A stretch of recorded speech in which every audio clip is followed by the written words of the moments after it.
Okay, great. Good afternoon, everyone. Me again. It's a few seconds after 12, so let's just kick off. As usual, I'm going to take you through the most detailed breakdown of our current thought process. And the idea, obviously, is that when we meet you effective from tomorrow, we will just cover this in much less detail. So I'm going to follow the same format that we've always followed. I will start off with a very quick refresher of our philosophy and process, just to remind you of the key anchors that guide our decision making and our risk appetite in the long term and obviously in the short term as well. I'll quickly take you through how our current risk appetite looks like on a tactical basis. So the first one covers the broad range of investment opportunities. We are pretty much updating very close to 150 risk premia locally and globally across our entire universe. So I'll give you a sense of how those look like currently. We'll touch on our duration risk appetite, and just to give it away, it has been a very slow, very frustrating rate cutting cycle. And you all know, I think, all else equal, we hate duration risk at the beginning of a rate hiking cycle. We completely love duration risk at the end of the rate hiking cycle or the beginning of the rate cutting cycle. To the extent that the rate cutting cycle has been very slow, very measured, very hesitant, we are very bullish on duration risk or else equal. I'll take you through a very detailed breakdown of our positioning recommendations. The manner in which this is going to progress is that we will start off by interrogating our risk appetite, which is section 2 and 3, by juxtaposing it to the suggested risk appetite by our two external research providers, the one being the BCA, and then the second one being Alpine Macro. After we've juxtaposed their risk appetite versus our risk signals in 2 and 3, we'll give you a summary of the blended view where we look at section 2, 3, as well as a consideration to the warnings and the guidance we're getting from BCA and Alpine Macro. Soon after that, I think section 1 to 4 is going to be the part where I move very slowly. And as soon as I switch over to the second half of this presentation in section 5, I'm going to gather up a lot of speed, because ultimately you're going to pick up that section 5, 6, 7, and 8 is a watered down and a light summary of section 1, 2, 3, 4. And the repetition, as you are quite aware of, is by design so that you get a good sense of what we are focusing on. There is no big difference between section 4 and section 8, except that in section 4, I'll be very detailed. In section 8, I'll be just flying past slides. And where we need to discuss this in more detail, fortunately, we are kickstarting our discussions with you tomorrow effectively. Cool. So let's just go straight into the philosophy and process overview. You are quite aware that this is our global universe where the main geographical areas of interest to us is South Africa, followed by emerging markets, developed markets, and mainland China, which we consider to be a geographical region with very different quantitative and qualitative profiles to the first geographical regions. And obviously, in all of these geographical regions, we're always extremely concerned with the currency risk that comes with those ideas. Within the equity bucket, across all geographical regions, we'll always focus on growth, quality value, momentum, market beta, and then your small mid caps as the six investment styles we're very concerned with. And if you look at these six risk premium within South African equities alone, you multiply them by the four geographical regions. Easily, we're looking at about 25 risk premium already. Over and above the 5 or 6 risk premium in equity, we've got 5 risk premium outside of equities, which is your cash, your bonds, your IOBs, your credit, and your property. And we look at these 5 again across 4 geographical regions, giving you easily another 20 risk premium. But these 20 risk premium are looked at 3 stages of the curve, or the yield curve, or the bond curve, the IOB curve, however way you want to describe it, which means effectively we've got 60 non-equity risk premium, 20 at the low duration, 20 at medium duration, 20 at high duration, giving us a total of 80 risk premia plus about 20 to 30 currency risk premia. And then your global macro, this gives us the 150 risk premium that I sort of talked about that we look at and we're going to look at together throughout the next 1.5 hours maximum. Each and every one of those risk premia is rated using a mean reversion systematic process where if all of them are trading very close to their long run average, the score will be 0. If they are starting to look very expensive and discouraging risk appetite, they'll have negative scores ranging between -1 and -3. So as I show you the scores, if they are dominated by negative scores, it would automatically suggest to you that when we speak to you, effective from tomorrow, our risk appetite will be hesitant. If the scores are close to be -1, we will not be that hesitant. At -2, you can tell that we're actually very nervous about risk. And at -3, we're pretty much discouraging risk in every aspect of the word. Whereas if most of our scores are positive, we'll be advocating for very aggressively positioned portfolio. I will not give a lot away, but again, as I show you the scores, you will tell if there's a dominance of negative scores that automatically you should be a little bit careful with risk in all your portfolios. And if there's a dominance of positive scores, you should be challenging us why we are not expressing conviction in favor of growth assets. All of these 150 plus or minus 150 risk premium feed into about 35 mandates systematically. So if you look at for example, South Africa low equity portfolios, they would pretty much all their positioning of the low equity will be determined by the risk scores across these 150 risk premium in a very systematic way, so that our clients pretty much have the same risk experience regardless of the mandate. You would know that each and every one of these 30 mandates is not forced as far as the strategic benchmark is concerned. We have clients that prefer their strategic risk budget to be very close to the peer group, but we also have clients who prefer the strategic risk budget to be CPI plus oriented. But even with the CPI orientation, which we call the absolute return oriented mandates, there's three different choices that clients have can make, really just speaking to the fact that we do not believe in a one size fits all when it comes to the expression of those 150 risk premium I've already talked about. For the majority of this presentation, I'm going to focus on the pure investments outcome of this 150 risk premium or these 36 mandates or these 4 blends of strategic risk budget. Pick whatever you want. We're here to serve you. However, we do know that when we start to meet you tomorrow, you're going to start to moderate that to better match your client risk appetite and to also better match your business risk appetite, which is essentially the main goal of the quarterly investment committee meetings we have with you. All else equal, our process is pretty much guided on one mantra that we remain risk neutral unless the risk of a recession increases materially. So if you look at this, for example, this mandate, which is your global multi-asset flexible equity, and I look at the last column, which is the most diversified benchmark we offer. When we say risk neutral, we're pretty much only looking at the allocation towards equities and property. In this particular case, we've got 50% developed market equities plus 25% emerging market equities, that's 75, plus another 15% in property, which is 90. So when we say we're risk neutral, this particular mandate would be 90% in growth assets, unless, of course, the risk of a recession increases notably. You are very aware that as far as monitoring recession risk is concerned, we do this across the 3 prominent risk signals, which, as you can see, all of them are registering a score of -1, -1, -1. I won't go into this detail because I do know that you're very familiar with our process, but I'll quickly remind you that a score of -1 would mean that we are 5% underweight the benchmark weight. And in the case of this particular portfolio where there's 90% growth assets, we wouldn't be holding more than 85% because our recession risk signal is still saying don't go fully neutral, stay about 5% underweight. So pretty much across most of your portfolios, you will see that there's that expression of caution because our current recession risk signals are still warranting or are still warning us that there is a risk that things can go wrong.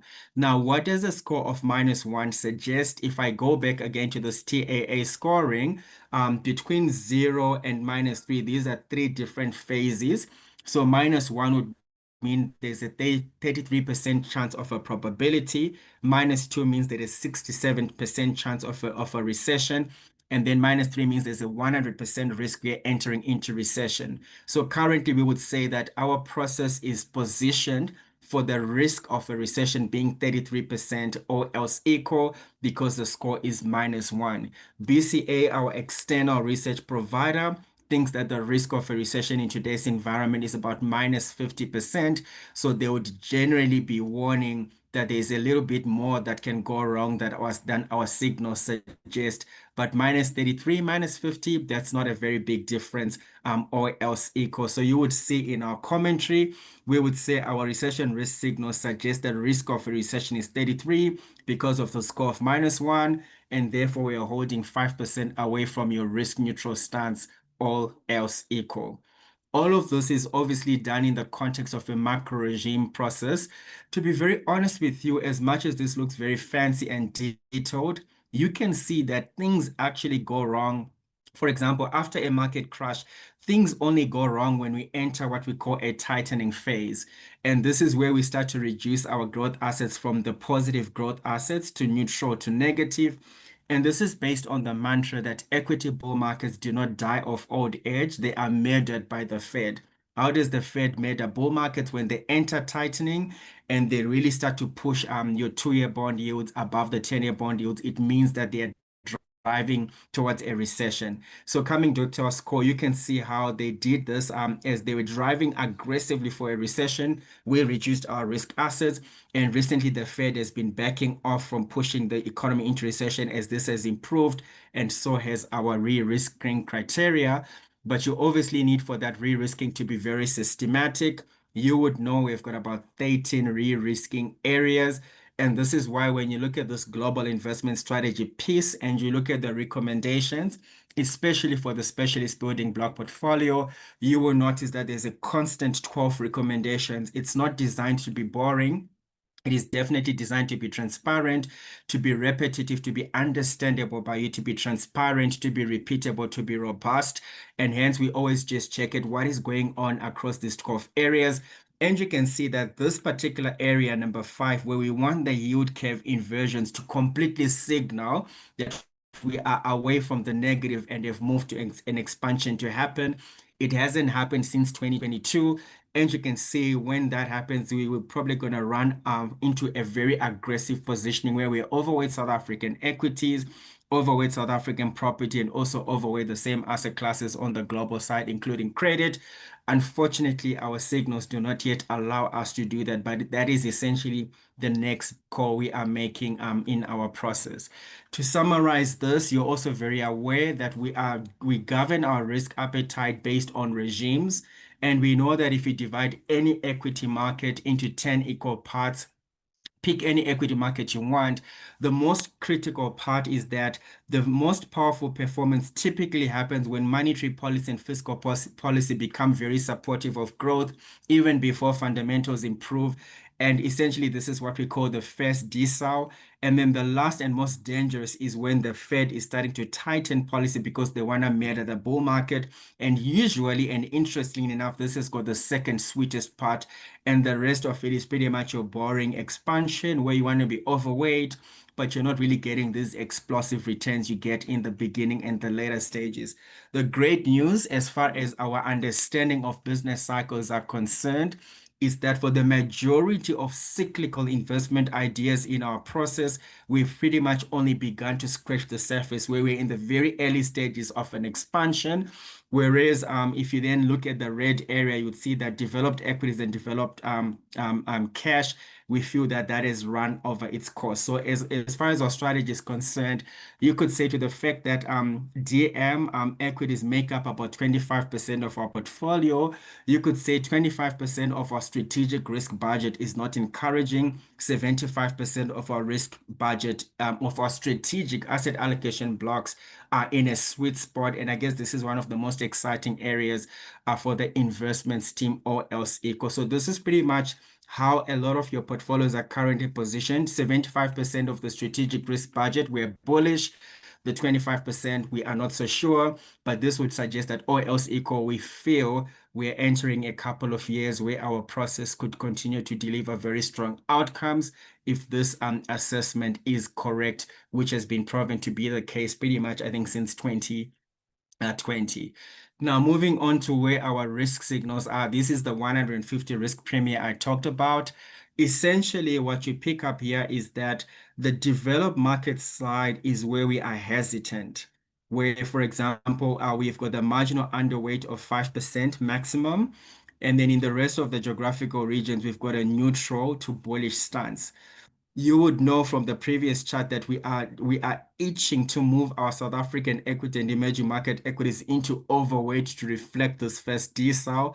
However, the reason why we're being constrained is because of those recession risk signals, where there's a 33% chance of a recession happening. In Japan and China, however, where monetary and fiscal policy is pushing aggressively for growth, we are confidently overweight. And if you sort of look at this particular scores, every risk where we've been underweight DM is being compensated by China and Japan, which are on the overweight side, whereas South Africa pretty much is neutral. So as far as our policy is concerned, we're pretty much neutral South African allocation with the marginal overweight that is largely explained by China. We say largely explained by China because whatever is underweight DM, you can see that it's being compensated by this allocation towards Japan. And later on, you'll see that there's also another idea, which you already know, but let's just wait to get to that before we do that. If we sort of make this a little bit more detailed, you will see that the only reason we are sort of marginally underweight DM is because our recession risk score at -1 is forcing us to be overweight DM bonds and DM IOBs, outside of which we would have been maybe neutral or underweight. But there's quite a lot of detail here, so I don't really want to confuse you, except to say if you really just look at this, you'll see that there is a skew in terms of our risk score to the negative side. We would have preferred for the skew to be on the positive side, which would have made us a lot more risk conscious. But unfortunately, the skew is on the negative side. And you can tell already that there's a little bit of caution in terms of how much risk we're willing to take. And then if you look at the global equity investment styles, it becomes very clear that that negative skew is mostly pronounced by equities, and to be more specific, by your global equities and DM equities particularly. Whereas for South African equities, the skew is pretty much neutral, and that's giving you a sense of where we stand currently. So let's have a look at what our duration risk is. This one is a very easy one. I gave you the answer already. At the beginning of the rate cutting cycle, we love duration risk. At the beginning of a rate hiking cycle, we hate duration risk. And currently, we are pretty much on the high duration risk end, because although we've started rate cuts, they're proceeding in a very slow manner, which just means that your yields remain very, very elevated, and there is no reason to be scared or shy of duration risk. And I think we've been very aggressive with duration risk, possibly I think from as early as 2018, if I just think of our process, but even more so when the Fed indicated their rate cutting cycle about 2 years ago. These are our duration risk guidance tools. You're very familiar with this. I think you can explain this to me better than myself. So I'm not going to really take you through the detail, except to know that the risk appetite is very aggressive. So now let's get a look at what is the feedback we're getting from our external global investment strategist. You would know that any asset manager, after running their own internal process, has got an independent check on the sanity of the risk appetite. In our case, we've got two independent checks, which is Alpine Macro and the BCA. So let us start with the BCA. When you look at global equities, the BCA is currently neutral on global equities. And if you look at the consensus for the BCA has got 17 strategists. 8 of those strategists have voted for a neutral stance. 4 of them are overweight, and 5 of them are underweight. So outside the 8 that are neutral, 5 are underweight, 4 are overweight. So you can tell it's a bit of a skew on the negative side, which is consistent with our particular process. And you can see the last part is pretty much every single investment consultant that subscribes to BCA across the world. About 50% with a score, about 47 disagree. So it's kind of like a 50-50, but with a slightly like I think positive bias towards this. So it's not really a high consensus call in this particular one. Fixed income of the 17 strategies, 10 are overweight, and you can see most consultants agree. Cash is neutral, but you can see this is a very poor consensus within the BCA. But fun enough, the consultants love this call a lot more than BCA itself does. And then if we just look at the progression of this, so what you can see there is the distance from December to the current month, September, on a month-on-month basis. You can see that most of the strategists within the BCA were very scared of global equities until only now, which is the last month of September or 16 September, when they've changed from being neutral to positive. So something is encouraging them to be a little bit more risk conscious, and I'll disclose that later on in the presentation. As far as the second part is, and I feel like you can see my cursor because I'm trying to move it around as fast, as noisily as I can, so you get a sense of where I am, which is that high five sort of signal. You can see that this has been a clear one where they've generally been very bullish on duration risk as well as fixed income, similar to us. And then on cash, it has largely been neutral. So the only part where there's a slight change is this shift where they feel like they can take risk. We don't know what this is. Is it like the fear of missing out? Is it encouraged by the Fed statement to say they are now cutting rates more aggressively than the market expects? This is a little bit tricky for us to comprehend, especially because valuations have continued to become worse, but we'll unpack that a little bit later on. And then if we move to geographical allocation, you can see that the BCA is neutral, the USA, we are underweight. And it's encouraging to us when we realize that this is such a poor consensus view, with only 5 preferring to be neutral. And the funny part is that the 10 remaining, it's an equal 5 of the remaining 10, 5 are overweight, 5 are underweight. So a very confused stance as far as risk appetite direction is concerned. And you can see most of the consultants disagree, or let's say 50-50, because this is not a very big majority call. On Europe, it's a neutral, poor consensus. I'm not going to go into a lot of detail on poor consensus views. Let's quickly go to higher conviction views, which is your Japanese equities, where the consensus becomes a little bit better, but not that encouraging. And then emerging markets, you can see that within the BCA, this becomes their highest conviction geographical asset allocation call. And if you look at the progression of that EM call, you can see that this is something that only changed recently, where they're becoming warmer and warmer to the asset class. And I think you would know from my discussions later on, this is where we are marginally on the overweight, but are waiting for more conviction to make this a very clear and a very decided conviction. But all in all, you're very aware that our underweight towards the USA was compensated for by Japan and emerging markets, and we are not out of line with the general risk appetite guidance by the BCA. Fixed income, I'm not going to stand still on this one. It's as clear as daylight what the issue is, and I think our risk appetite here is correct. On currencies, I think the one thing to note is that the BCA is neutral on the dollar. But look at this. This is so discouraging. There's only 2 people that are neutral. And when it's only 2 people that are neutral and there's 12 other strategists, and you're kind of trying to figure out what the other strategists are saying, it means of the 12 that are remaining, the half 7 is bullish, 7 is negative, so it cancels out and becomes insignificant, and you then only look to those that sort of really know what they're doing. But there's only 2 people that know what they're doing as far as the dollar is concerned, and this I think is a very big concern, that there is a lot of uncertainty around the US dollar. Let me just quickly go to where my cursor is and give you a sense of how that has been progressing within the BCA. Initially, very bullish on the dollar, which is December, January, February. In March, they turned neutral. And then when we saw like around July, they became negative on the dollar, confirming a lot of our signals. What we are worried about is how the BCA thinks that the recent dollar weakness is overdone, and we may close the year with a surprise US dollar rebound.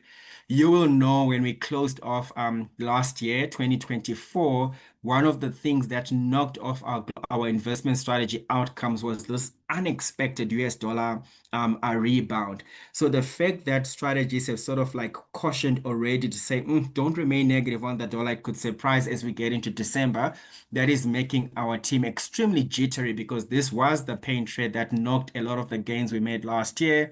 But you would have seen a couple of emails and conversations from us, or you will hear a lot from your PMs where we want to take a little bit of opportunistic profits, put some of them in dollar assets, some of them in rand assets, just to make sure that we don't get caught up in the same trap as last year. But this is definitely the one thing that the BCA is talking about that is making us a little bit nervous. A strong dollar rebound in November and December will not be welcome news to our positioning, but let's just hope that it's not as bad as last year.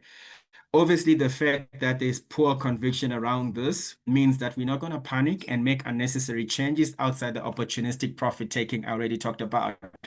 The poor votes again around the euro just makes this very confusing for us, and we don't do anything. What makes us very confident, however, is that as far as our Japanese exposure is concerned, the conviction is quite good. And as far as emerging markets are concerned, it's a bit of a 50-50. So it means we may not need to read too much into this risk of a dollar rebound, but it definitely is a concern towards us. What is different, however, is that last December, when the dollar rebound happened, you can see that the BCA was aggressively bullish on the dollar, aggressively bearish on EM. So clearly, we were too vulnerable to that sudden reversal that hit us quite hard in the chin. This time around, it's a very different story altogether, where it's almost like a 50-50 call, suggesting that if this assessment is correct, we're a little bit less vulnerable to this reversal, except that just to be careful, we're taking some opportunistic profits, some of them increasing dollar assets, specifically bonds, which have not done well, and some of them increasing South Africa, specifically IOBs, to lock into the high real yields, but more on that later on.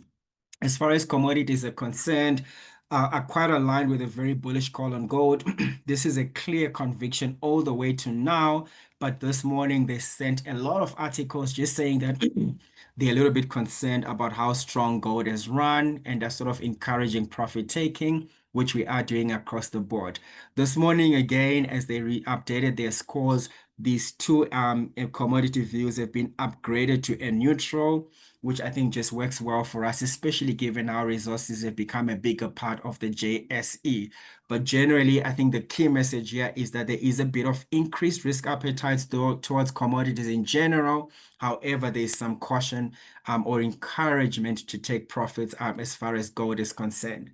Shifting on to the second external assessment of our risk appetite, Alpine Macro very aggressive on equities. The reason being that they feel that the tech bubble has got a lot further to run. And they pretty much say when you're in a bubble, you play the bubble, you don't run away from it because it might have a life that is much longer than your balance sheet can accommodate. Hence, this very aggressive view on equities. On bonds, they're neutral, cash underweight. And then the rest of the views are not so different from ours. Hence, I'm not going to spend a lot of time on them. BCA obviously has got two views. The one, which is all of the 17 strategists, and then the second one is the very specific global investment strategy that we follow. And you can see as far as equities are concerned, they are aligned with us. Fixed income overweight, they are aligned with us. As far as the US is concerned, we are not aligned because they are neutral, we are underweight. But as far as emerging markets is concerned, we are aligned where they're overweight and we're also overweight. With Japan, we're overweight and they're a little bit neutral, but the differences, as you can see from these blocks, are not that significant. It would have been different if they're extremely underweight Japan and we are marginally overweight like we are. And then if we sort of finish off, I think with the fixed income side, you can see overweight bonds like us, overweight duration like us, love inflation-linked bonds like us. What this gives you is that the external review into our risk appetite does not have significant areas of differences that should concern you. except of this clash where BCA prefers to be careful with equities and Alpine Macro is saying not yet the time to be careful. This bubble has got a long life to go. Go for it until the Fed starts to hike rates. So I guess we're sort of sitting somewhere in the middle. You will know that the way we've cheated this conflict with our external input is to be underweight the USA and take that risk with Japanese equities and global small mid cap so that we sort of find a middle ground. And then to summarize how we're looking at this whole story, it really comes down to where we're gonna head up as inflation is concerned. Is inflation going to remain sticky? Are we going to see inflation starting to rise again, maybe because of tariffs? Or is inflation going to continue to improve because of a weakening labor market, productivity gains by AI, and then rental shelter inflation coming down? And you can see the green part is where we are very constructive on, where we feel that maybe the AI productivity gains, shelter inflation coming down, and the weakening labor market will keep inflation contained, which means that the Fed may continue to cut rates. And if they do, to the extent that a bull market only dies if murdered by the Fed, it means DM equities could surprise us. So we're definitely very concerned to not be aggressively underweight DM, but figure out how to not be too underweight DM. And we figured this out by bringing in Japanese equities and global small mid caps, which is sort of working to our favor so far. I don't want to take you through these two other scenarios. They're very depressing and they're in any case low probability scenarios. But in our meetings from tomorrow, we can go into more detail. Let's just keep to the nicer news for now. And then if you sort of look at it from a different context, this is a slide you've seen for the last 4 quarters. Maybe it's now boring to you. The sad news is that we're probably going to keep this slide for the next 4 quarters again because the things we're watching are the same. So for pillar one, we are waiting for President Trump to move away from the foreign policy and start to push very hard the deregulation and the tax cuts that he wants to do. And that is definitely going to be very bullish for DM equity, specifically your small mid caps. And we are already positioned for it, but it's not yet happening. He's still fighting and trying to get deals on tariffs. The second one is those recession risk signals. The good news is that they have moved from -3 to -1. The bad news is that they've been stuck at -1 this whole year, and it's like affecting our risk appetite, especially we want to buy more EM and more China, more South Africa, more property. We're sort of held back by pillar two.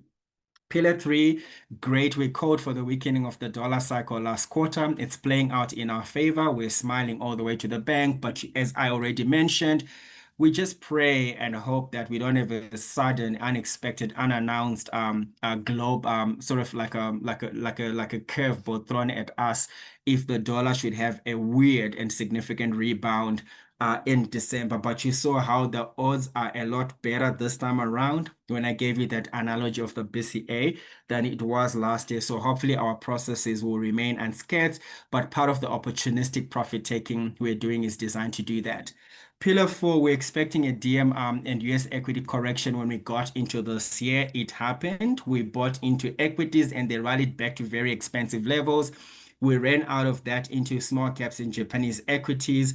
And more recently, we're taking a little bit of profit taking, which is the last bullet point, where for South African equities, we're proposing to cut them down by about 2.5% and buy ILBs. I'll talk about why ILBs later. And then on the offshore side, we're also selling off a maximum 2.5 out of EMDM China. So you can just say 2.5 divided by 3, take that answer out of EM, out of DM, out of China. And again, we really like global ILBs. And I'll talk about why ILBs is a thing for our team, specifically this quarter, more than at any other point in time. The conviction ideas we love. For the longest of time, you would always have 3 ideas, number 1 to 3. Let's not repeat them for the sake of time. And more recently, we've added SAILBs and global ILBs. And what's up with this ILB story? Just hang on. I'll get to it in a few seconds. When we met you last quarter, I mean, looking at this, which is pretty much where we have got those three 2025, we were talking about how the edge shares had moved into bull market from the inflection point in September of 2024, and we're way above 20%. But we were concerned, actually, it's 6/2025, the last time we spoke, my apologies. We were concerned that the A shares were like kind of undecided if they want to break out into bull market or not. A bull market being defined as capital market gains of at least 20 from inflection point. Inflection point is 2024 when global investors decided that after disappointing and weak policy support communications by China the whole of 2022 and the whole of 2023, the market finally decided that in 2024, the Chinese government was now very serious about moving into an expansion regime. And we had this explosive rally, and then which kind of then watered down, which kind of like caused us to sort of like shy back a little on our China call, and then it started to expand again. And recently, what we can confirm with you is that both the A shares and the H shares, whether you look at it in CNY terms on this particular slide or in ZAR terms, this idea is now strongly in bull market territory.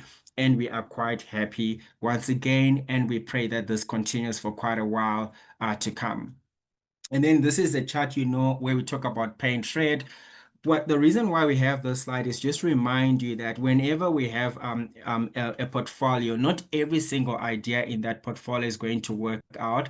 There's always going to be areas that won't do well. So, for example, I already shared with you earlier that we think 75% of our strategic risk, is in the early stages of profit making. 25% is overdone and it might drag us down. And what we really also want to mention is that sometimes the areas that are not doing well automatically start to create an opportunity for the future. That's why we hate closing out ideas that are not performing, because often they serve a very different role in the portfolio, and hence this pay and trade management strategy. I mean, the mere fact that it says pay and trade suggests it's not really good news. So today I really don't want to dwell on a lot of negative things. I'm just going to skip that, but I'll come back and explain what we think is a pay and trade worth being careful on. So to finish off with the clients where the strategy is to use balanced funds and then obviously control risk at investment style composition and geographical composition, as well as the duration risk composition. You will see in this particular one, we're a little bit defensive. I did talk about how we think there's this 33% chance of a recession, which we are allocating to fixed income. But within this fixed income, we love duration risk. So that's where we want this defensive block to happen. Go and get and lock in those very juicy real yields whilst we still can. And the different funds we can use to do that. We've already been talking about this for quite a long time to come.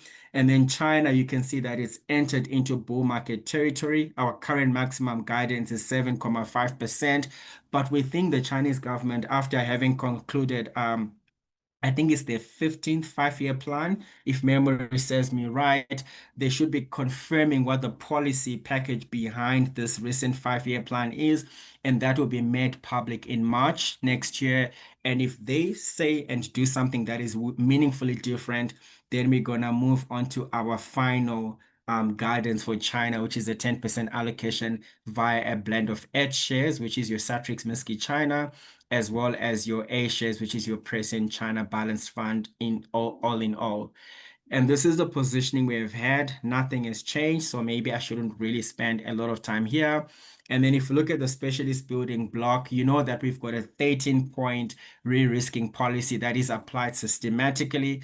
Of those 13 points, 2 are a repetition, and hence the reason we end up with 12. So the reason you always have 12 points is not to bore you with saying the same things. It's because it's a systematic and well thought out process. So I'll touch on things that I think really should concern you. The first one is quality managers have struggled this year. They are our most notable pay and trade. And we would just say, don't sell all of your quality managers out because they've disappointed you. If we have the recession risk that BCA thinks has got a 50% chance of happening, you're going to need them. So hold on, they are there for a very different purpose. This was a year of cyclical assets. Defensive assets and cyclical assets don't usually perform in the same year. Otherwise, the low correlation they have with each other would not be when we look at the quant profile. So this was expected. Hang on to your quality managers unless you obviously had more than you need, but I'll touch on that a little bit later on. As far as fixed income is concerned, the reason why we're bullish, you all know, but there's an interesting asset class where we're starting to emphasize to say, please have a look at how much you're supposed to have in IOBs. If you look at our SAA framework, and make sure you've got at least half of whatever our strategic bucket is. For low equity funds, our strategic risk to ILBs is 10%. Make sure you've got at least five. For high equity funds, it's about 5% to 10. Make sure you've got at least half because we feel we've entered a scenario where the Fed is probably now starting to push the global economy back to negative real rates. I'll touch on that a little bit later. So remember, we always say we don't fight the Fed. When they want to do something, we find an idea which works as they do that which they're supposed to do. And in this particular case, the Fed looks like it's starting to get fed up of high real rates because of the weak labor market. And the way they want to defend the labor market is to depress these high real rates you're seeing in ILBs locally and globally. And what do we do when we get to hear that? We just buy those things and let them depress the yields for us. We take profits and we look for the next big idea. So this is a very exciting area for us. Point number three. Property is pretty much an ILB in a different way. If you love ILBs, you love property. So we're not going to argue why this is going to stay neutral, both locally and globally. EM, we've already talked about. It's just entered its inflection point because of this China policy stance, where we're likely going to get more support in March next year. So don't fight the Chinese policymakers. They're very strategic, they're very intentional, and they can be very vigorous when they want to achieve certain things. And we're going to stay out of the way by being neutral EM, being neutral South Africa, being neutral commodities with a slight overweight where it is warranted. So that essentially covers point number 5 and number 6. And then point number 7 is the Japan equities and global small mid caps. If President Trump moves and starts to push the deregulation and tax cut agenda, as he starts to campaign for the midterm elections of next year, your global small mid caps are going to do very well. Japan, on the other hand, they've got a new prime minister. She's indicated fiscal expansion, monetary policy support is a policy agenda. And you've seen how Japanese equities had an explosive August. They sort of took a breather in September. And I was so shocked this morning to realize that they're up 16% in October alone. So obviously, this tactical bet of between 1.5 and 3% we paid to Japanese equities has paid off handsomely. May we please have another 16% between now and December so that that dollar worry I talked about is sort of watered down by this. But it gives you a sense of how we've started the final quarter of this year with a bang with some of our big conviction calls. I mean, giving you such strong double-digit returns in only 1 month. And then if I'll finish off by maybe just touching on point number 12, where our offshore is 30% neutral South Africa. If you don't include any China bet, but if you include the China bet of between 5 and 7.5, you end up at 35 to 37.5. And if we love what the Chinese policy package is going to be for this current fifth plenary session, then obviously we will move on to 40. I may have jumped a few of those things, but you know these points. This is quite systematic and will always be a feature of our GIS with you. Visually, nothing has changed, except you do know that we're starting to show abnormal excitement towards ILBs because of the abnormal negative real rate communication subtly given by the Fed when they had their rate cut in July or August. And then again, they followed up with another one just recently. The rest of the views haven't really changed. The only difference being that we've taken some profits out of gold. Second time we are harvesting this particular idea, and we're quite excited about it. And we've just taken a bit of opportunistic taking, profit taking without changing the character of your portfolios. But what I'm really focusing on is how we are really starting to find ILBs exciting. They've been disappointing performance-wise despite good valuations. But more recently, we're starting to see interest coming into this area. They had a very lovely quarter up almost the same amount as nominals.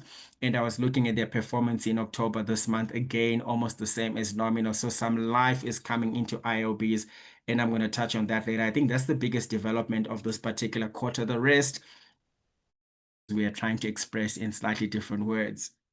On the global side, you'd know that the DNA of our strategy is the same. So I'm not really going to spend a lot of time here because it's pretty much been quite consistent and then I think well communicated to you. So let's have a quick look at how our ideas have performed.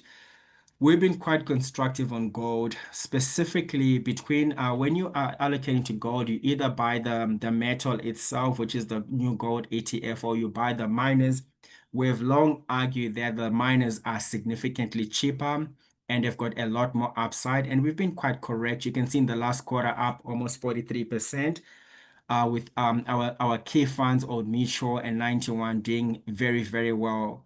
And then the Chinese A shares finally broke into bull market territory, giving us the exact 20% we wanted. So we're pretty much smiling all the way to the bank on this particular one. South African equities very well, done very, very well.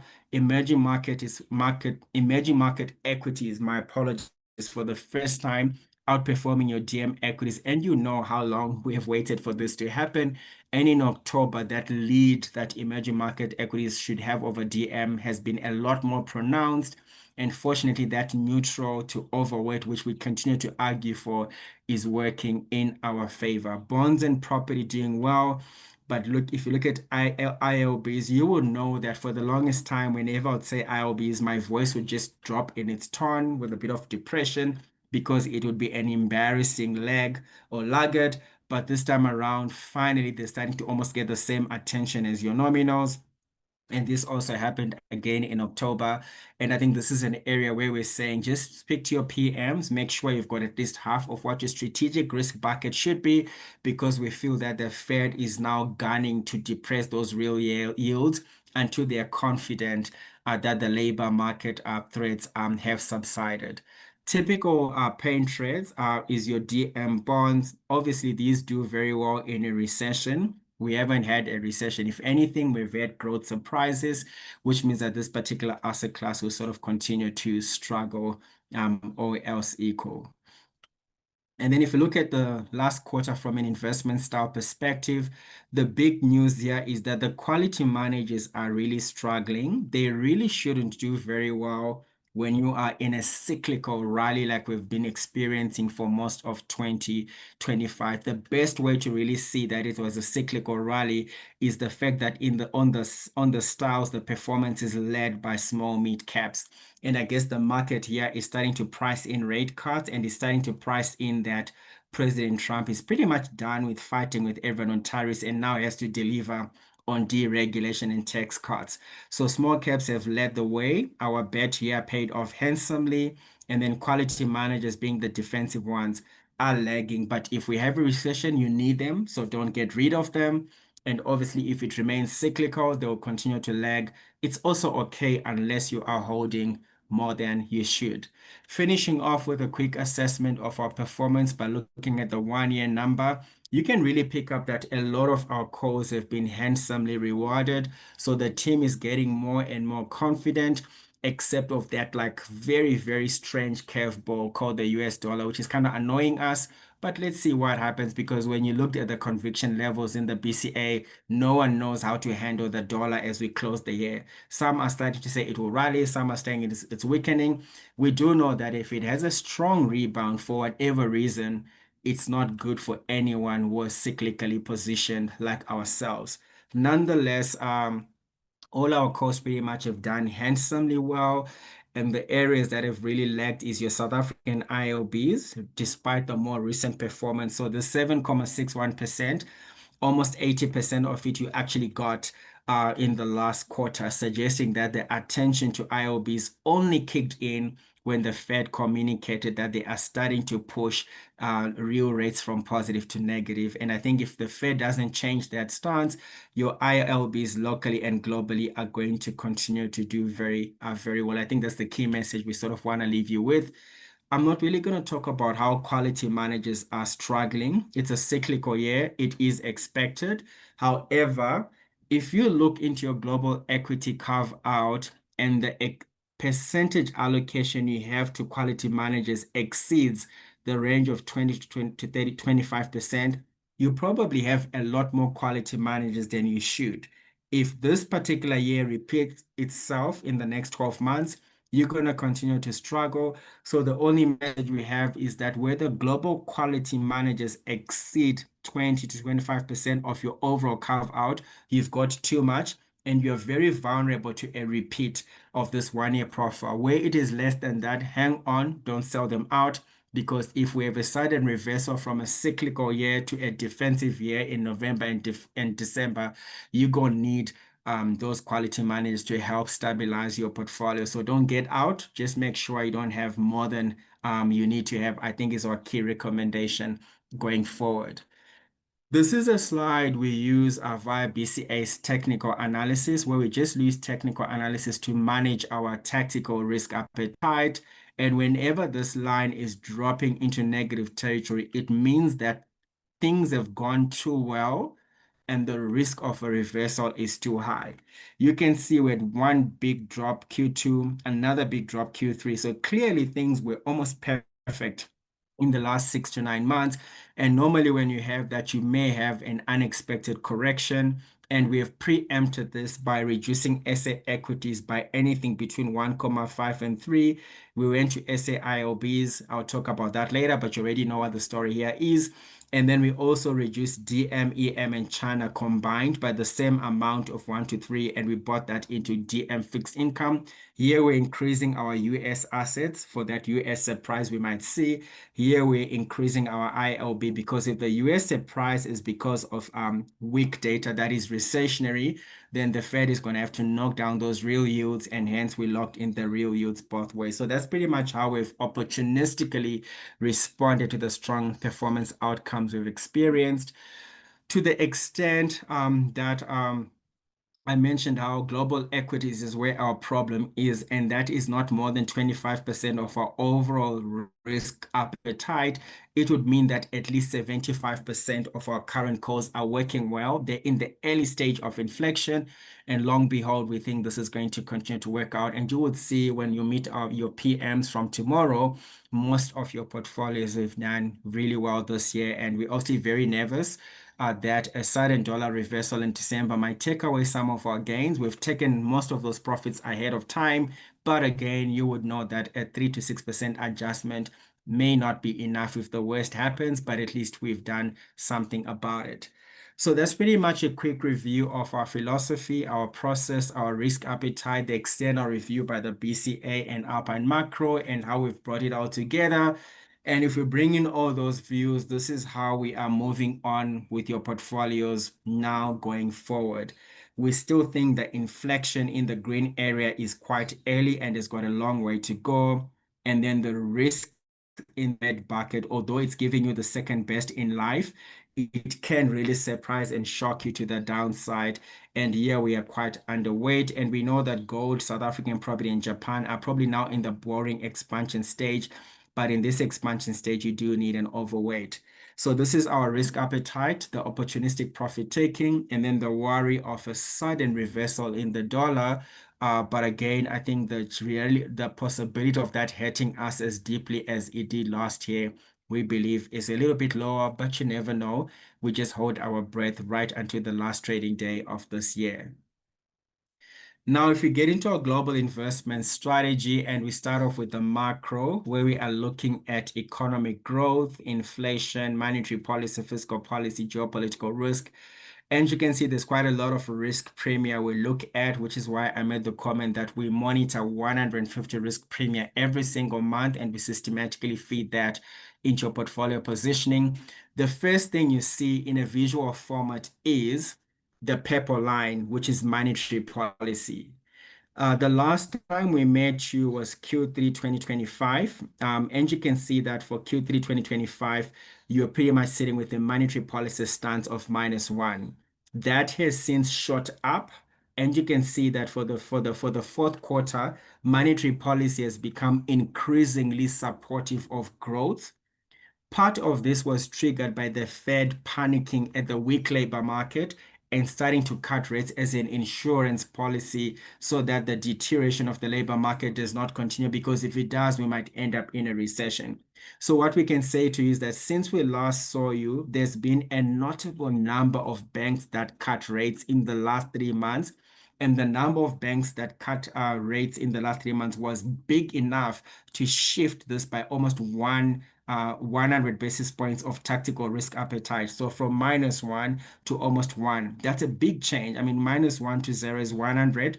0 to +1 is 200. So there's been a very significant monetary policy shift And it doesn't surprise us why equity market performance, property market performance, gold market performance was excellent because monetary policy signal they now want to support risk. And I think if you follow the mantra that equity markets don't die of old age, they're made by the Fed, this was a very, very good development, which is very much risk centric. The second thing you're going to notice here is that fiscal policy since we saw it 3 months ago is starting to rear its direction upwards. So we are sitting in a global macroeconomic environment where monetary policy makers and fiscal policy makers have decided they are going to fight growth regardless of what inflation is. The only way for them to support growth, regardless of inflation, is to start to cut rates, even if inflation is not yet behaving. So when you cut rates, when inflation is high, you are saying to the world, we are now running negative real rates. And when the central banks are now saying they want to push for negative real rates, we quickly go into our risk signal and we find every idea with positive real rates and make sure we're not underweight, and hence the recent obsession with ILBs.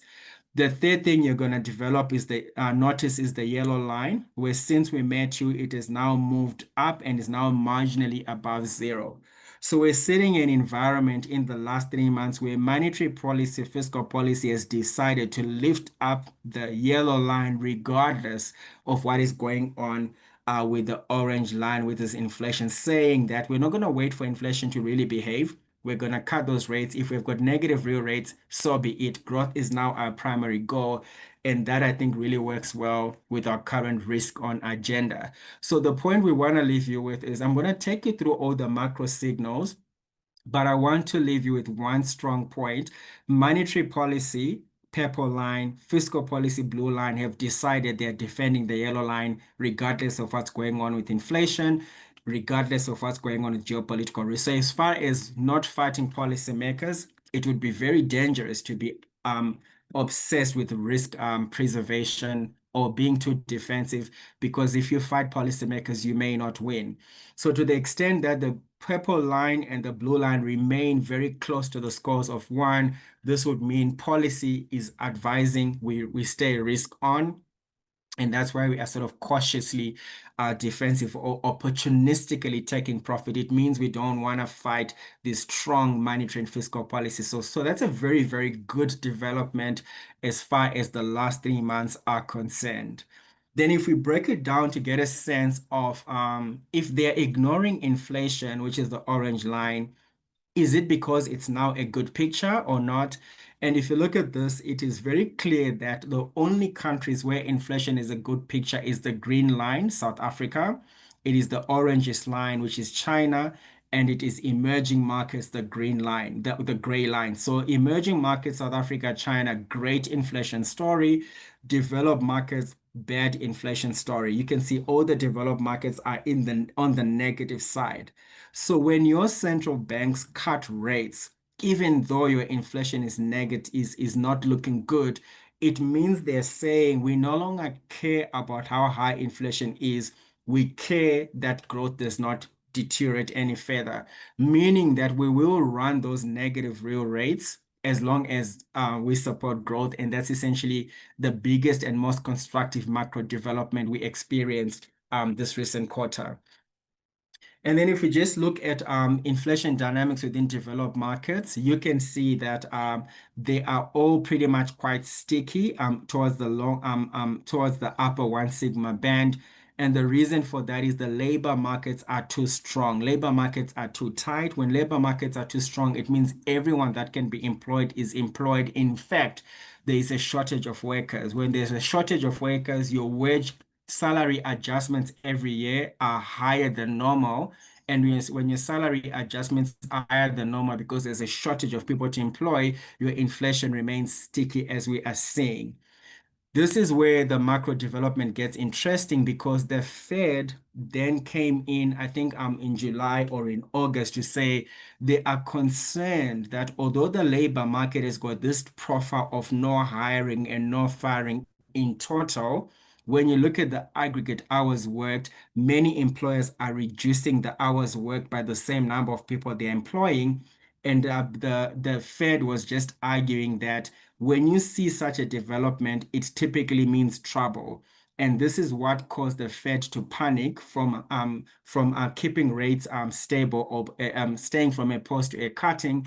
And essentially, this is why they then communicated that if that's the case, we are going to actually start to communicate for a 1 year interest rate, which is the solid blue line that is lower than the expected 1 year inflation. And if you look back, I mean, all the way to 2024, you see a Fed that was deliberately keeping the 1 year rate looking out higher than the 1 year inflation rate, suggesting that they were running very high real rate policy.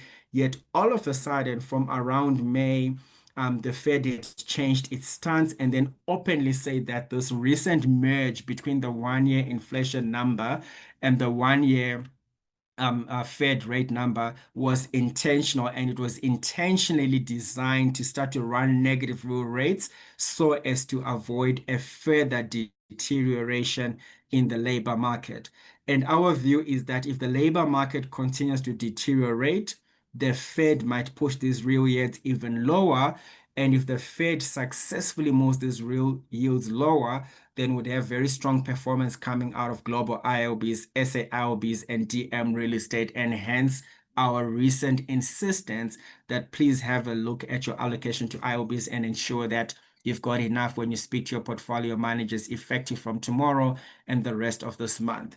Let's quickly move on to growth. The good news is that all of our regions have now moved to neutral to better growth. The only exception is China. And this explains why we are very curious to see what the recent 5 year growth plan is suggesting for the Chinese economy. But generally, we've seen policy really work very hard to move this back to neutral. But this is a good picture, especially taking into account that the anomaly is already addressing the problem. When we look at monetary policy, the problem child is the red line, which is the USA, and it would explain to you why they are now moving to push to negative real rates, suggesting that the Fed is saying they want to correct this because of the worries in the labor market, and that's very good for our risk appetite, or else equal. Fiscal policy, everyone is now running very aggressive fiscal policy. The red line, the USA, again, looks like it's the only child left out, but it's only because the big, beautiful bill is effective for implementation next year. And we already know that's a very aggressive fiscal stance, which is going to push the fiscal policy upwards. But globally, the rest of the regions have already pushed that up, as we showed you earlier. Taking all of this into account, we have got a scenario where the gray line, which is your emerging markets, has got the best macro score, all else equal, and the red line being the USA has got the weakest line, which explains why emerging markets have been on the front foot and the DM has been on the back foot.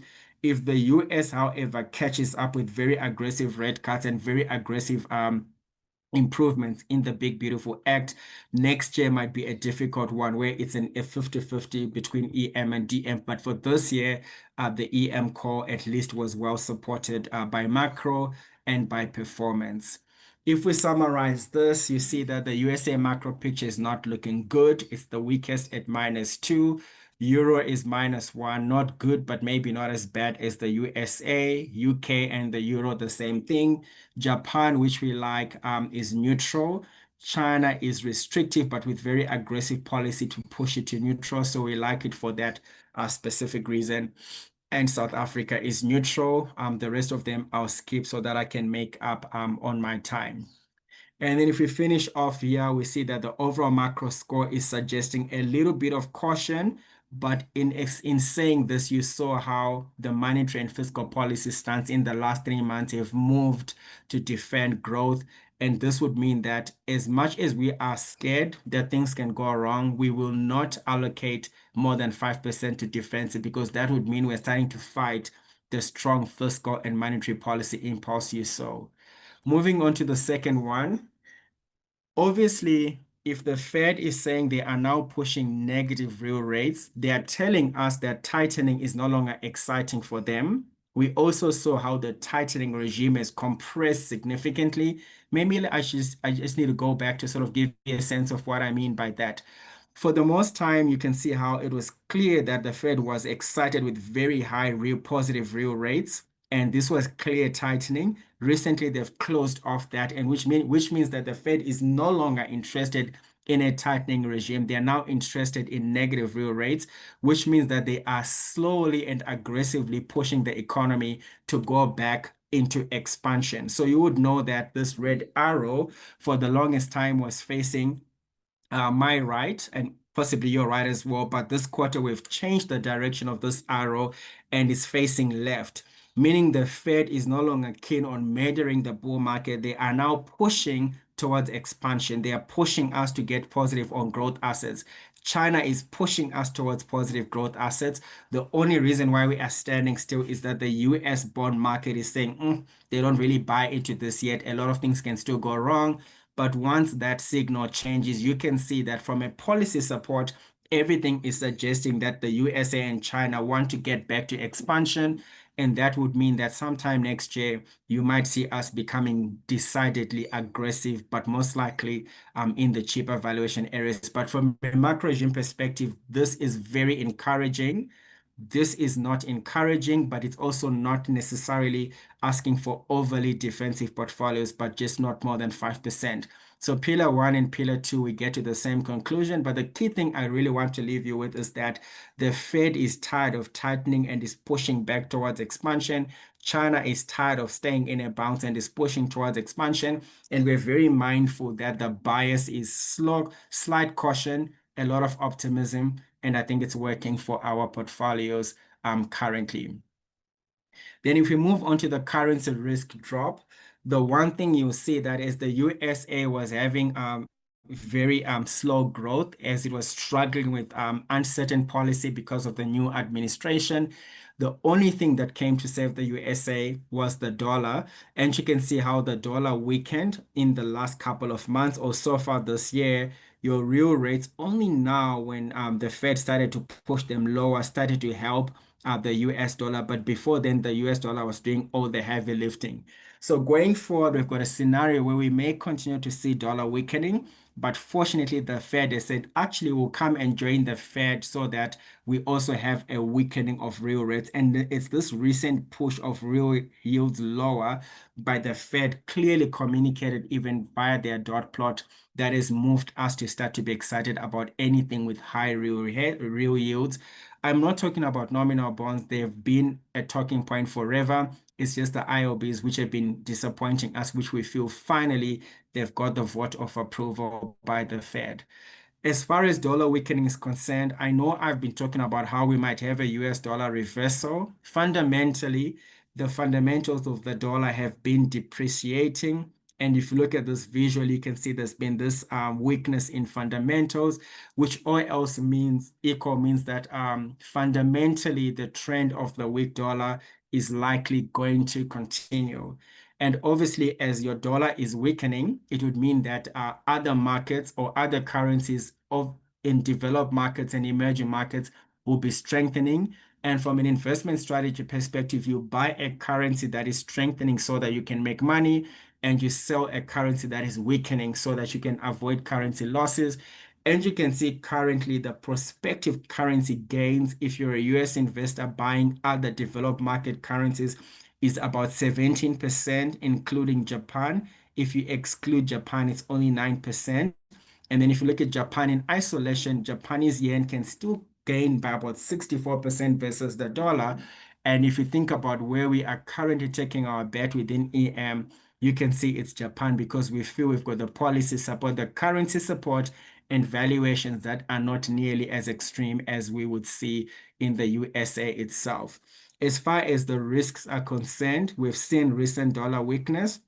When looking at history, we've got a very long way to go before we enter mean reversion. So our stance is to expect dollar weakening. We are positioned for that, which is why I say any sudden reversal of this, even if it's only for the month of December, will not be a welcome development for us. But I think we're not going to position portfolios for that fear, although it is a realistic expectation based on what played out last year. And then if you look at the dollar investor looking into EM currencies, the potential gains are very enormous. So the average EM risk is that the dollar investor can make about 32% if the dollar reverts back to normal. If you exclude Russia, that can be 35% because obviously it's not tradable currently. And then if you exclude Malaysia, because this gain is abnormal, you're still looking at about 25% potential gains. And this explains why this was a higher conviction bet for your BCA strategies, where most of them are expecting very good performance coming out of emerging markets. And here, the best currency would be the Chinese yuan on the EM side, and then the Japanese yen on the DM side. And then if we move on to South Africa, we've seen rand strength from very elevated levels of cheapness.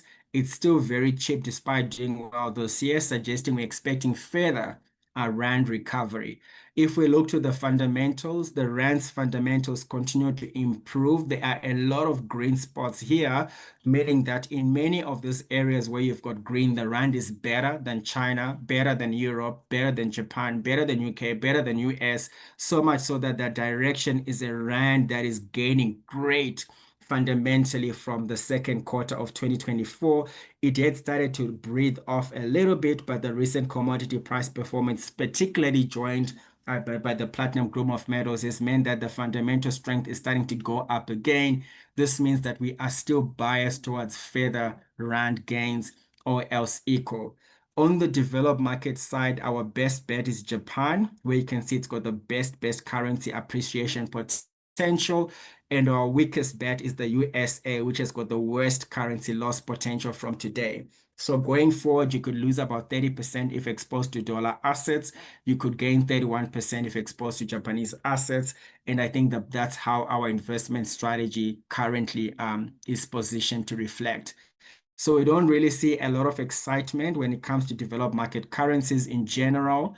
And if we move on to emerging markets, the potential losses are less than 10%. So this is not a risky area for a South African investor. And the best place looks like is the Chinese. And again, our overweight, because of equity market valuations, appear to be supported by currency market valuations and are also supported by the policy package of the recent 5-year plan that will only become very public in March of next year, pretty much supporting our views. So as far as emerging markets are concerned, no risk to worry about for a South African investor. And the best upside is on the Chinese yuan, and we are positioned accordingly. Asset class valuations. You can see the orange line being the price line growth, debased obviously to the same starting level in 2005 or even earlier, is properly dislocated from fundamentals. And this is the second time that the prices have run significantly ahead of all the other fundamentals in the last 25 years.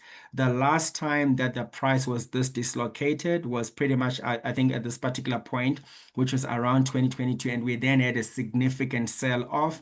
We are back to the same levels, if not worse, and that is obviously making us very concerned about developed equity market valuations. We understand the profitability is incredibly great, but the thing is that we are back to the second most dislocated place since in the last 25 years. And for this reason, we would rather play it safe and take bets elsewhere. So we're underweight DM equities, but we're taking the bets on global small caps and Japanese equities so that in case this dislocation continues, we are not caught out on the wrong side of the trade. The implication is that every other valuation metric would reflect that price is run ahead of fundamentals, suggesting that the DM part has got very worrisome valuations. South Africa, on the other hand, you can see the orange line is done phenomenally well in the last 12 months. But guess what? It hasn't even caught up with the fundamentals. Whether you're looking at fundamentals as your forward PE, your historical earnings growth, or your dividend growth, South Africa's performance is still behind fundamentals, and that typically happens when it is in a bounce phase.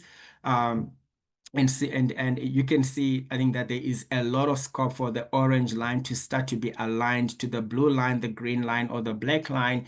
Choose your pick. The fact of the matter is that prices are still behind fundamentals and they've got some way to go.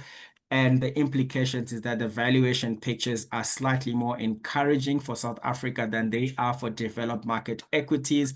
And you would see why we are neutral with an intention to become overweight once that recession risk probability is now zero or positive. And we pray that that will happen, especially now when the Fed is talking about moving the economy back to negative real rates so that they can defend the labor market.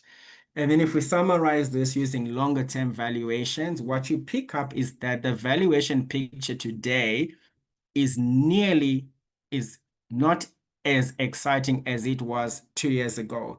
2 years ago, all of our risking criteria were switched into an aggressive stance, and we're buying South African equities, we're buying property, we're buying global real estate, because there were a lot of ideas with green go ahead and take the risk type of signals. Whereas today, the valuation picture is unfortunately skewed to the negative side. And what this really means is that the only reason anyone is taking risk today is because of that positive monetary policy score I showed you in Pillar 1 and the positive fiscal policy score I showed you in Pillar 1. But the valuations are suggesting that things can go wrong. So we're really riding on constructive policy a lot more than we are on valuation if this chart is the only way to look at things. So this is it as far as our global investment strategy is concerned. I am now moving to summarizing pretty much everything. And you know that this is where I'm going to sort of go a little bit faster because I've sort of broken down everything into all the detail you need to understand. And we are now closing the engine. So we're pretty much saying if we take the arguments I shared with you for Pillar 1, where the key thing here is that monetary policy and fiscal policy is now aggressively pushing for growth. The Fed has communicated they now want to run negative real rates. That would suggest to you that don't fight the Fed, you'll be caught on the wrong side. The second pillar is just saying only keep 5% defensive assets, otherwise you're good to go. The third pillar is saying the rand can still strengthen further, the dollar can still weaken further, and valuations are saying if that policy does not, if the growth does not respond properly to policy, valuations are expensive. But if growth responds positively to policy, valuations will improve. So here we do need the aggressive policy stance we have already seen in Pillar 1 to remain intact. And putting all of this together and starting off with our geographical asset allocation core, you can see for developed markets, the core for Q4 is minus 1.58. And this has improved from minus 1.8 when we last spoke to you. The fact of the matter is minus 1.8, minus 1.58. Those are negative scores, suggesting that our DM and our USA allocation, as well as DMX USA, remains the most defensive part of our geographical allocation. We have sort of taken some of that risk to Japan, where the score is very close to zero. So there is some valuation protection. And we've taken some of that to China, where the score is 0.14. So there is some protection. South Africa, not so encouraging, but as you noted that it's still pretty much starting to improve. So there we are neutral. So from this particular angle, we are neutral, South Africa, overweight Japan and China, and then underweight the rest of the global opportunity set. And then if you want to look at this in a visual context, it becomes so clear. The best score right now is China. It's not a surprise why that is on our overweight side. The next area that is quite exciting is Japan, the green line that explains the overweight, followed by South Africa. After that, it's clearly a be very careful kind of scenario, with developed markets being this bold blue line at the bottom, being the one calling for the most caution. So from this particular angle, it's very clear why we are neutral South Africa and overweight Japanese equities as well as Chinese equities. In terms of building up the equity building blocks of your portfolios, again, you know the decision we made on Pillar 1, policy support extremely strong. Pillar 2, recession risk has subsided, may continue to subside because the Fed wants to get out of recession settings policy. Currency, dollar negative, ZAR bullish. Valuations, not so exciting unless policy improves growth materially. And you can see of all the equity styles, all of them are negative, but I know that these are very, very small text. So let's just save you that and go straight to the visual. There is no equity building block that is constructive, and that's a concern for us. However, we know that policy has shifted to make sure these equity building block styles become positive again. and we're sort of sitting with the idea of knowing things are expensive, but policy is starting to address them. I think that's the shortcut to that. So what do we do when it comes to the investment styles? As much as they're all discouraging, we do think that value managers are sitting in a very good sweet spot because of that policy support. We've been talking about contrarians for a very long time. A very difficult call we made to say this is a manager to back, and fortunately, they've come through for us. Orbis has come through for us. Ranmo has been exceptional. T. Roy Price is coming through, but is lagging the other three managers. So, in terms of guiding your sweet spots, I think we've done phenomenally well on the equity side. On the small mid cap side, on the global side, you saw that this was a great call. On the local side, most of your small mid cap is SA Inc. SA Inc. had really lost steam all the way to September. But if you look at your October numbers, I was so excited to see how the banks came with a bang, insurance companies came with a bang, and pretty much a lot of SA Inc. stories we've been talking about only starting to get life in October after 9 months of disappointment. We hang on to saying, guys, please make sure that you don't lack some of these particular managers because they'll continue to do well for us. On the fixed income managers, let me behave and calm down on the IOB, but I think I've given away what we're worrying about there. So let me close off now. I only have 10 minutes left, so I'm going to sort of just maybe close off with our final recommendations, where we are now looking at every single asset class with the same four views: good policy on macro and fiscal, reduced recession risk, but not yet out of the woods, with dollar strong rand and expensive valuations unless policy remains supportive, which fortunately the Fed has realized that these asset class valuations now need help by supporting the earnings growth via a strong labor market and etc. The picture you're seeing is shakes, man. Like all of these scores are mostly below zero, which means that had it not been for the distinctly strong fiscal and monetary policy support developments of the last 3 months, we would possibly be even more cautious, especially after such a successful year. But we are not ones to fight policymakers. We remain risk neutral unless otherwise. But this clearly shows you that the skew is not in our favor, and we do need our policymakers to remain very clear with good fiscal and monetary policy support for the rest of this year and going into next year. I'm going to skip this because it is self-explanatory. And if I look at your non-traditional asset classes, the skew is very similar. The only areas that escape the skew is Japanese equities and ILBs. But let me not bore you with that because I think I've sort of exhausted that enough. Those are visuals, which you can see from your visual GIS. If anything, would advise you to maybe download the visual GIS from the GIS email we sent to you guys on Friday afternoon. It really just gives you a very nice, quick way to get our strategy without reading any words, but just getting a sense of where it is. If you look at this, most of the South African ideas are in fair value territory. Most of the global ideas are looking expensive, and it is already reflected in how your funds are positioned.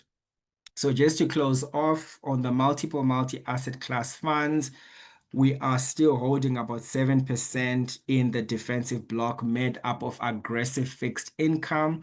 We still love China, which is a blend of A shares and H shares.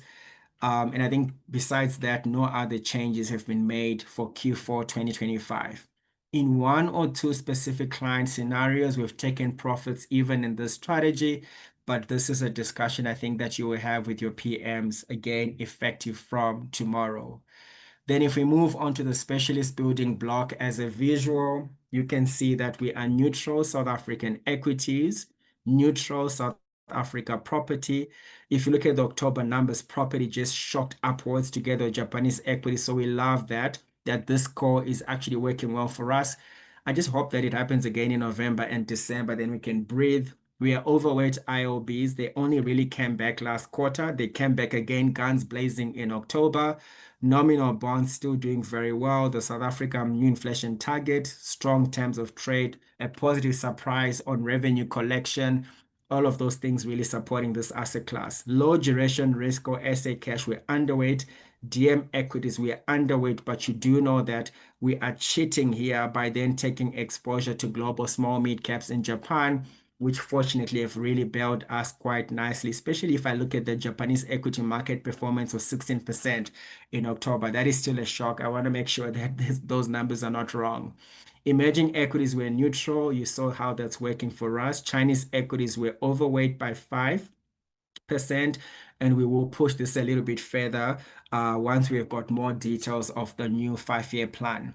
DM real estate, we are neutral. It hasn't gone anywhere, hence the reason we love it even more.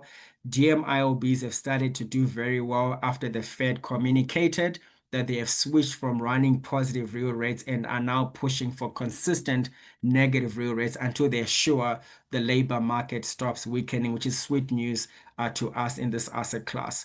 And then gold, we've done our second profit taking pretty much. I think last time we did profit taking was in April 2025. It has since rallied by more than 50% from April, and we've taken profits again.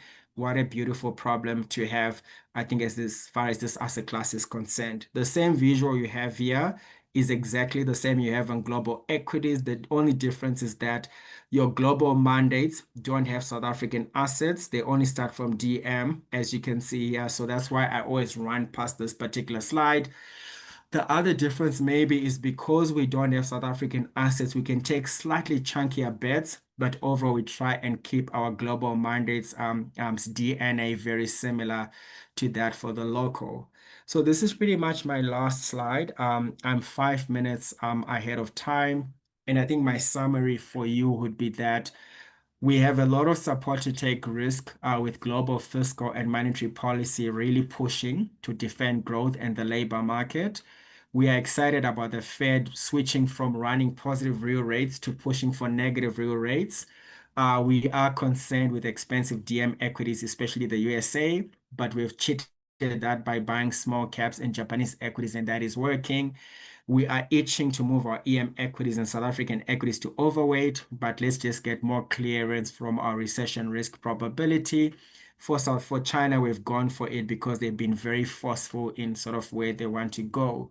Our calls have had a success ratio of 75% so far this year, and we're just hoping that we don't have an unexpected strong rebound in the dollar because it will take away some of our gains, but not, hopefully not all of them. So it's been a great year for us. We're looking forward to our last investment committee meetings with you from tomorrow and the rest of November. And we'll be sharing with you quite a lot of information and portfolio positioning recommendations. Thank you for spending the last 1.5 hours with me. It was a great pleasure discussing all of these things with you this year. And obviously, we're starting to wish you a restful festive season as well. Thank you so much for your time. See you from tomorrow going onwards. Cheers.